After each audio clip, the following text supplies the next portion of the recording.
Kim Swanson, are you ready for your 10 questions? Always. Outstanding. Well, then here we go. Question number 1. If you had to choose between the two, which one would you pick? Batman's utility belt or a fanny pack? Oh, please. Batman's utility belt. That was you were almost offended there. What makes the Batman utility belt your go-to? Because it has the things already. The fanny pack you got to fill with junk, right? Like you're set for life if you have everything you need in the utility belt. I probably should have added that the utility belt and the fanny pack both come empty. You have to accessorize. Oh. Does that change things?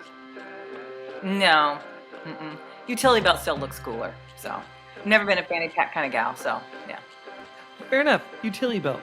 Even if it's a yellow utility belt, is it still? Yeah, I can work that. Yes, you can. All right, so here we go. Question number 2. Favorite movie? Oh, that's tough. I've been really dying to ask you this question as a casting director. Like, who asks a casting director what your favorite movie is? It's a toss-up because it depends on genre, right? But I would have to say Terms of Endearment for the acting. It's just, that's one of the few movies I can watch again and again and again and cry at the right places, laugh at the right places, feel at the right places every time as if I've never seen it before, even though I know it's coming. So you said because of the acting, but could you elaborate on that? Like, what do you think about that allows you to experience it fresh every single time? First of all, Shirley MacLaine is freaking amazing. Let's start there.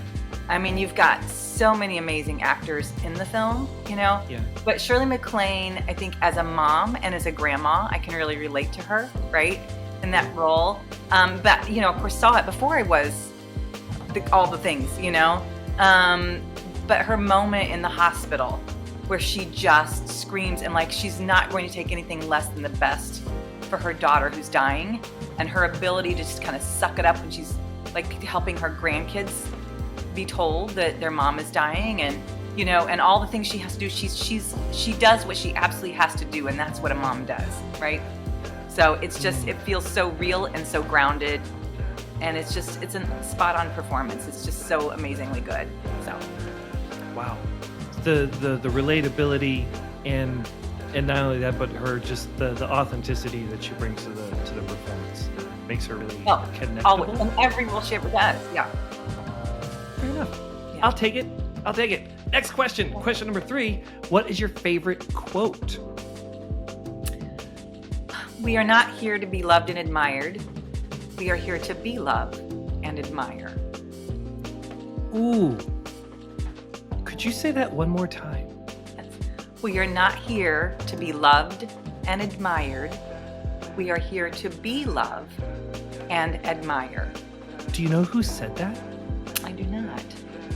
It doesn't matter because it's a really good quote. It's perfection. Yes. Mm-hmm. It's a good reminder. Wow. Mm-hmm. I have no further questions. That's great. If more people lived with that kind of a motto, I think the world would be a very different place. Right. Agreed. It definitely takes the focus off of self. Wait, I have to take a selfie of us doing this. Okay, take a selfie of us being selfless. Yes. So I would love to follow that question up with this one, which is kind of similar. What is the best advice that you have ever received? I don't know if advice or just wisdom is the right word for it, but my grandma Agnes never said it in words, but she showed me through her actions that your dream isn't over until God says so. Ooh. As long as you're living and breathing, your dream is also still alive, or you wouldn't still be here. Yeah. Well, if she never said it, how did she model that? My grandma was raised in a children's home. Her mom died when my grandma was only 3. And she lived actually a pretty horrific childhood. She was placed in a children's home. And at that time, it was legal to farm kids out to work and to earn their keep. So she was farmed out to work at a whorehouse What? when she was like 5, 6 years old. Yeah. Are you serious? I'm 100% serious. Yeah. Holy cow! And so it was her job to take the dirty sheets off the bed, wash them by hand, hang them up to dry before she was allowed to go to bed. She had to serve the men drinks and light their cigars and deal with all the things happening in a whorehouse, right? And it was legal as long as they paid her and they fed her. So they paid her a nickel a month, and she was allowed to eat the table scraps off the plates after the ladies of the night were done eating. So basically like a dog, right? She could eat the table scraps. So that was her childhood. And so her mental escape mechanism was she dreamed that one day the circus was going to come to town and she was going to run away with the circus, right? That was her survival mode. So she taught herself to do cartwheels and headstands and handstands and walk on her hands. And she would use the fire escape ladder at the children's home, the rungs on it, pretend it was a trapeze, and teach herself skills on that. So one day when the circus would come to town, she would be ready and she would show them what she could do, right? That was her plan. She had a plan to escape all of this. And of course that didn't happen. She actually was, back then they would boot you out of the children's home the day they thought you turned 17 with not a nickel to your name, no belongings, just the clothes on your back, and said, have a nice life, figure it out. There was no welfare or anything like that. She walked up the street and there was a convent attached to the hospital. So she walked into the convent and essentially told the nuns, look, I've been cooking and cleaning and doing laundry for these ladies of the night. That's all I know how to do. Can I stay here? I will do that for you until I figure out what to do next. And the nun said, no, you can't do that here in exchange for just that. What we'll do though is you can stay here, you'll do those things, but we're going to pay for your education. You will become a nurse. And so my grandma became a nurse living with the nuns. So she did that her whole life, and she retired as a nurse, won like best nurse of the year. She won grandmother of the year. Like my grandma was this amazing, loving, selfless, incredible human that everyone she touched couldn't say enough about her. She was just amazing. But when my grandfather passed away of cancer, who she took care of round the clock and had a hospital bed in the living room, the whole 9 yards. So after he passed away, she went back to school. And you will love this. She went back to clown school. And so in her 70s, she became a professional clown. And she could still walk on her hands, stand on her head, do cartwheels, do rolls, all of it. At 70? In her 70s. She was doing it in her 90s at the nursing home. And, and the doctors would say, Agnes, you have to stop that. You cannot do that anymore. And she's like, watch me. And she would do it. That makes so much sense. So her dream when she was 5 and 6 years old was she was going to escape and entertain, in a circus. And it didn't happen the way she envisioned it, but it still happened for her. She didn't give up on the dream because she knew God hadn't given up on it. So your dream's not over until God says so. Whew. Waited 70 years for that dream, but she had it. That's good. Thank you. Thank you for sharing that. That's very inspiring. She was inspiring. She still is inspiring. Yes. Yes. Yes, yes, yes. Okay, so my next question is about childhood, but this time I would love to know about your childhood. Specifically, what was your favorite childhood toy? My Mrs. Beasley doll. I loved Mrs. Beasley.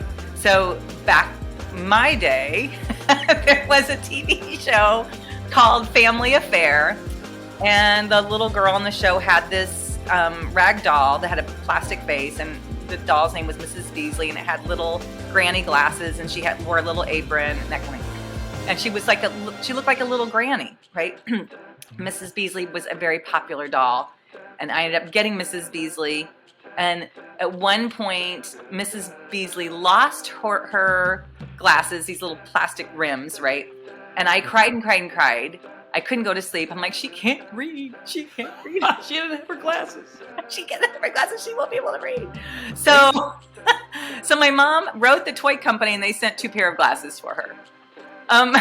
Seriously? Seriously. That's and awesome. then later on, Mrs. Beasley's body kind of started falling apart, and was just like her, she was just, she was old, right? And she sat on the rocking chair at my grandma Agnes's house when I was an adult, and right, and her body was like had seen better days. So my mom took it to the hospital, and one of the nuns there actually remade her, rebuilt her body and her little outfit and everything. So it's not the original anymore, but it was like she was blue with little white polka dots, and the nun made her white with little blue polka dots. But I'm like, it's so, but it's special because like my grandma Aggie, the one who I admired so much, like knew how much that doll meant to me and wanted to see it live on yet for another generation. So Yeah. there you go, Mrs. Beasley. Cool. Wow. Okay. So as long as we're in this mindset of when you were a kid, what did you want to be when you grew up? I always wanted to be a performer, a dancer, or something like that of some kind. But I idolized Carol Merrill. Carol Merrill was the original Let's Make a Deal model, and she would show off the TV. I used to pretend I was her, and we have a picture of us when we got our first color television set of me pretending I'm Carol Merrill showing off Yes. TV. It's a brand new car. Right? That's awesome. That's so cool. That's so with the pursuit of performance and modeling, were you able to pursue any of that? I did. Yeah. Would you care to elaborate since we have time? So I've always performed. I mean, I danced since I was young. Had a dance studio for 30 years. Really? I had no idea. Right.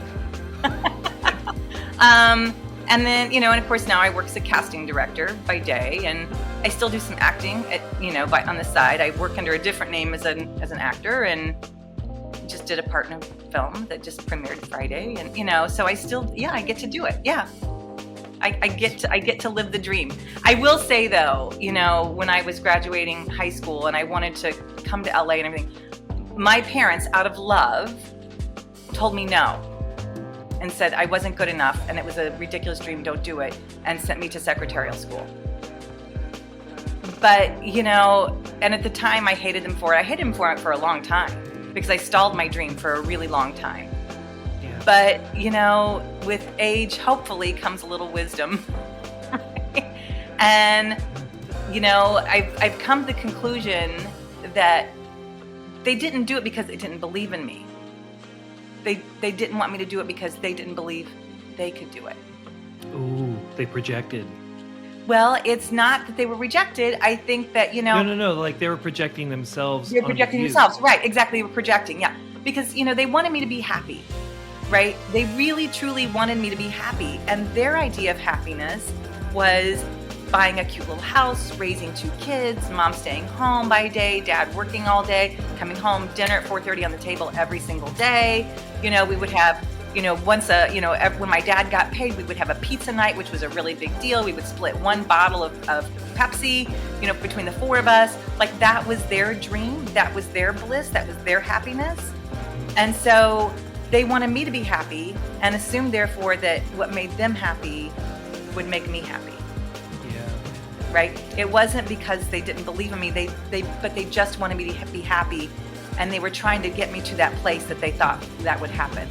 So. I love that you have that perspective now, but Yes. I can only imagine how frustrating that had to be. It took a while. It took a while to get to that point. Yeah. Because especially in the entertainment industry, I think every actor, every dancer, every singer, every performer who has that crazy dream, right? Who chases it. If I asked all of them, if they were all in a room, how many people have had at least one person in your family tell you, don't do it, this is stupid, this is a pipe dream? Every single one of them can raise their hand, right? Mm. But, and they say, why do you think you could do it? And my response is, why not you? At what point did God say, all these people over here get a dream, but you, not so much. I don't think so. No, the dream that you have is a joke. Yeah, that's just silly. You don't get to do that. I didn't put that dream in your heart, but I just did it to screw with you. That's not what happens, So now, just like my grandma, maybe your dream doesn't end up looking the way you initially envisioned, but you still get to have it. Right. Right? Maybe your dream takes you down that path. It's part of your journey. Maybe it's not the destination, but maybe that dream that you think you have ends up getting you on that path to where you really are supposed to be. Yes. Right? But the only way to get there is to follow the dream. Right? You got to take that step and You pursue it. got to get on that path, or you're never going to find the thing you're supposed to find. Oh my right? gosh. We could talk about this for like hours because Yes. that's very personally relatable. And I feel very passionate about what we're talking about. But for the sake of time and for everybody watching at home, hey, I really appreciate that. And I'm just going to do a hard segue into the next question. But it is kind of similar. The question is, what brings you joy, Kim? Gosh, so many things bring me joy. I mean, and it's, I think it sounds cliche. It's like, oh, it's my kids, it's my dog, it's my grandkid, it's, it's the accomplishments. It's, I think what, the answer that is the least expected of all those things, because all those things are true. Like, those things are all still true. I'm a human, right? Nothing feels better than my granddaughter hugging me, except when my son hugs me, we have the best hugs. Like, all those things bring me great joy. But I think, little things like, like I said, I wanted to pursue performing, and I had everybody said, no, don't do it. And I recently did a short film and submitted to film festivals, and we got a call telling us we were nominated for Best Acting Duo. Oh, that's so much fun. Right, and it's a big film festival, and it never dawned on me that it would hit me like that. But I started crying. I'm like, wow, I really am good at this. This really, this is something that I was meant to be and do. Right, and there was such vindication isn't the right word, but Affirmation. Affirmation, that's what I'm looking for. It's such affirmation that following that path and following that dream and doing something I truly enjoyed doing, that I got so much happiness in the moment doing, then I also got happiness on the other side of it for doing, right? And I didn't care if I won the darn thing or not, made no difference to me, but it was like, it's a film festival that takes place in LA. And it's not like a typical film festival where people show up and you get all your friends to come and show up and they vote for your film. This is one that's voted on by high-end film industry pros, of the different networks and things are the ones judging this. I was like, oh, wow. Like, this isn't like, going back to my hometown and all my friends telling me it's great. These are people who don't know me, and that meant a lot. So. Yeah. I mean, if I'm hearing you right, you grew up, you had a dream, you were told by people that you loved and cared about that you shouldn't follow that, you should go over here and be a secretary. And then you end up veering back in this direction anyway. You do this gig, and then you're nominated, you're seen, you're heard, you're affirmed, people watch your performance and they're like, yes, you. And they're not just anybody. They're industry leaders with credibility and experience and knowledge. I will say though, that dreams look a lot like work, right? Because I didn't just show up in LA and that's my first audition or my first project and I'm just suddenly good. That's not how it happened, right? I think part of what made me do as well as I did in that role was the life experience that led up to it. Of all the no's, all the people telling me I wasn't good enough, right? Yes. That fed the whole tapestry of my life and what's embedded in me that I'm able to then pour out, right? So that was an important part of it. It was also, I got to LA and I'm in casting and I took acting classes because I wanted to be a better casting director. And I've taken lots of acting classes. So it wasn't like I just showed up and thought I was amazing. I've actually studied and worked at it. I'm not working at it initially for the reasons I ended up using it for. I mean, yes, I did use it to help me be a better casting director. But, when I started doing it to be a better casting director, I realized how much I enjoyed it. again, right? And then I put more effort and energy into it. But I kept studying, I kept working at it, I kept working on the craft. I still take dance classes like 3 times a week, you know? So here I am in my 60s and I'm still like doing the things that people told me in your 20s are silly, don't do it. And I'm still in my 60s doing it. Yeah. Right? But I still I get great joy going to class, you know? Right. So, well, yeah, I mean, if the question is what brings you joy, and you bring up all of that, and this moment where your work in this film is acknowledged and seen, I can only imagine what kind of joy flooded over you. I mean, like tears seem to be a natural. Right. And I think you do get more joy from the accolades of things you truly worked at. Yeah. Right. Yeah. When you, and I think that there's it makes me sad that there's this younger generation who didn't necessarily work for a lot of their things. And that's not everybody in that generation. I hate to just encapsulate. But, you know, we all know the stories of, you know, there's a generation that everybody had to get a trophy for participating, right? Mm-hmm. My son was part of that generation. And I'm like, no, he doesn't get a trophy for showing up. You don't get a trophy for showing up. You have to put in the work, right? And of course the soccer team's like, no, he was here. He was a part of the team. I'm like, that's just expected. You don't get a trophy for that. That's the expectation. That's the level 1 expectation. Right. But to get the trophy is not level 1. That's, you know, otherwise you take this special feeling, the sense of accomplishment out of the trophy, right? So, and whether that's a figurative trophy or a literal trophy makes no difference, right? So I think that there's something to be said for having to really work for something, to have to battle for it, to fight for it. And like in this instance, I think for me, the real battle was internal, right? Do I do this? Am I worthy? Can I be good enough? Am I going to make a fool out of myself? What are people going to say? What are they going to think? You know, I could be embarrassed. I could be like all these things. I did have a dear friend of mine once say to me though, that was so brilliant. I said, oh my gosh, all the things that could go wrong. He said, okay, let's talk about that. Because so often people go, oh, but think about what could go right. Okay. He goes, no, let's think about what could go wrong. Let's talk about that. Right. Tell me the things that could go wrong. Take some of the sting out. And then you think about it and he goes, okay, so after all of that, could you come back from that? Is the sun going to rise tomorrow?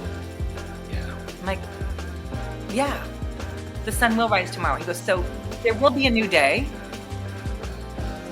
He said, but here's the thing. If you don't do it, you're always going to wonder.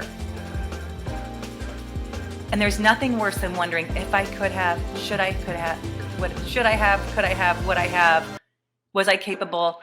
He said, you don't want to go to your grave with that. He said, go down swinging. Man, again, very relatable, Kim. So I'm gonna sum that up, and it sounds like having the passion in your heart, putting in the effort and the work to make it a reality, and then to be seen and affirmed brings incredible amounts of joy. I think for anyone. Yeah. No, I agree. That's why we just camped here for a while, because that's really important. And we didn't get to all the questions yet. No, we got to roll. So let's flip it. What brings you dread? Ooh. At this stage in my life, not a whole lot. I don't think anything does anymore. It used to, but not. So what changed? You come to the realization that the things that you think are bad are just, look, sometimes God taps us on the shoulder. We don't pay attention. So he has to drop a brick on our head, right? So we catapult forward when we do what we're supposed to do. When you look back over life, you realize that all of the quote unquote bad things that happened to you were really a catalyst for you moving forward and doing something that you were really meant to do. So when that bad stuff happens, in the moment it might feel bad, but I worked on a show a few years ago and it was not a fun show to work on. It was not anything what was promised, right? And it was a long hours. It was just a miserable crew to work with. It was just not a lovely situation. But I met someone on that show that ended up being one of my best friends. And we've worked together so many times since that show. And I just recently told him, I said, as miserable as that was, I've learned that every miserable situation there's a reason. God uses it for something positive, and because of that friendship that was created there, that wouldn't have happened anywhere else. Right? I can't imagine where I would have crossed paths with this person any other way. But because of that, now I've had this 5-year working relationship with somebody that's been amazing and one of my best friends. So there is no such thing as a bad situation that doesn't have a silver lining. Sometimes they're a little harder to see, but they're always there. What is that saying? It's like, I forget who originated this, but it's like, this happened and this was really bad, but because that happened, this happened, and that's really good. But because the really good thing happened, that happened, and that was bad. But because that happened, this good thing happened, which is really good. And so it's like, so how do you determine what's good and what's bad when they're all interwoven?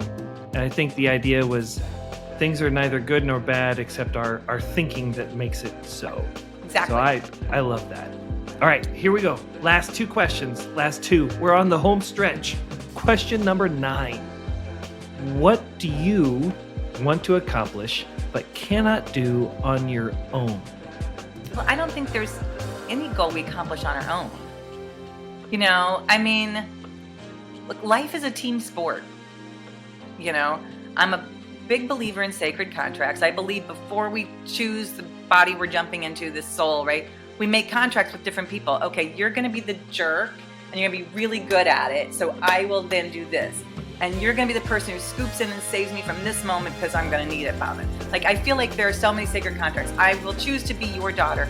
And I think if you think of it from that standpoint, that all of these major players in your life, your parents, no matter how good or bad they are, your significant others, no matter how good or bad they are, all of that, if you realize you chose them and that they're serving a purpose for you, and they are serving the purpose that they contracted with you to do and they promised to do for you, not to you, like, it's easier to let go and love them and be thankful for everything they did for you, right? And that's way off track of the original question, but yeah.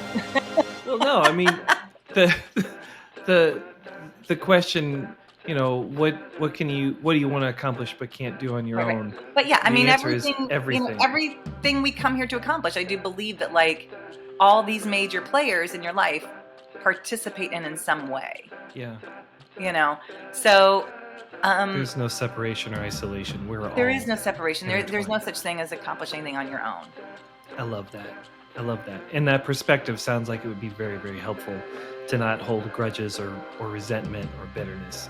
Well, when you take ownership of all those relationships, when you say, yes, I agreed to this horrible person in my life, you know, and why, but then you stop and think, why would I have asked them to come and do that? What is to be learned? What is to be gained from asking them to do that for me in this lifetime? Then, like, the possibilities are so much better, right? Yeah. It sounds freeing. It's very freeing. Yeah. Okay, well then let's go for the ultimate freedom. Question number 10. What do you hope people will say about you after you are gone? That's an interesting question. Actually, when I was in confirmation class, and when I was like 12, 13 years old, our pastor asked us to write our own eulogy, our own obituary. And imagine that you're many years in the future, what would you want them to say? Yeah. And my mom was really upset that he did that because she thought it was really morbid. But I think it's really quite brilliant. How you want to live your life? Start thinking about, what was it, Stephen Covey? Start with the end in mind. Let's start with your obituary. How do we get there? Right. I would hope that when I'm gone, that people would say that everything I did, I dove in 100% completely with my heart. Because in the end, nothing else matters. So, since I'm much older, you'll probably be at my funeral at some point, Jeff. Just know that's what you're supposed to say. Okay.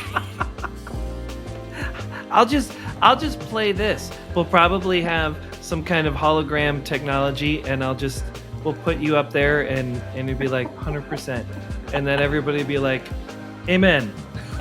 And all the nuns will come out and they'll bring the doll, My Mrs. Beasley doll. the white and blue polka dots.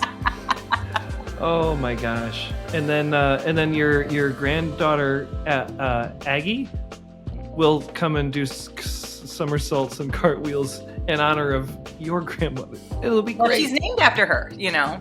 I was kind of wondering. Yeah, she's named. My granddaughter is named after my grandmother. Yes. Oh, that's so good. Well, Kim, I really, really appreciate you taking the time to share with me. You're amazing. I love you. You're amazing. Yay! Go team!